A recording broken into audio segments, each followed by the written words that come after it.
தீர்க்கதரிசிங்கிறவன் கர்த்தருடைய வாய். கிறிஸ்துவின் சரீரத்துல தீர்க்கதரிசிங்கிறவன் கர்த்தருடைய வாயா இருக்கிறான்.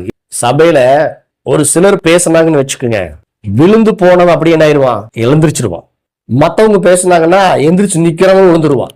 செத்து போனவன் கூட உயிர்ப்பிக்கிற ஒரு வேலையை செய்யறவன் தான் தீர்க்கதரிசி. விசுவாச பிரமாணத்துக்கு ஏற்றபடி சொல்லணும். அவங்களுடைய விசுவாசத்தை தூண்டி எழுப்பிடணும். அவங்களை கொண்டு போய் கிறிஸ்துவோடு கூட இணைச்சிடணும். அவன் எந்த சூழ்நிலையில் இருந்தாலும் சரி, விழுந்து போயிருந்தாலும் சரி, பாவத்துல விழுந்திருந்தாலும் சரி, தரித்திரத்துல விழுந்திருந்தாலும் சரி, எந்த ஒரு விஷயத்துல அவன் விழுந்து போய் கிடந்தாலும் அவனை தூக்கி எடுத்து கொண்டு போய் கிறிஸ்துவினிடத்துல சேர்க்கிறவன் தான் தீர்க்கதரிசி. புதிய உடன்படிக்கையின் தீர்க்கதரிசி. பழைய உடன்படிக்கையின் தீர்க்கதரிசி அப்படி கிடையாது. வெட்டொன்னு துண்டு 2, அவ்வளவுதான், முடிஞ்சு போச்சு. புதிய ஏற்பாட்டு தீர்க்கதரிசிகள் அப்படி அல்ல. கிறிஸ்துவோடு கூட அவர்கள் எப்படியாவது இணைச்சிடணும். அதனால விசுவாச பிரமாணத்துக்கு ஏற்றபடி தீர்க்க தரிசனம் சொல்ல வேண்டும்.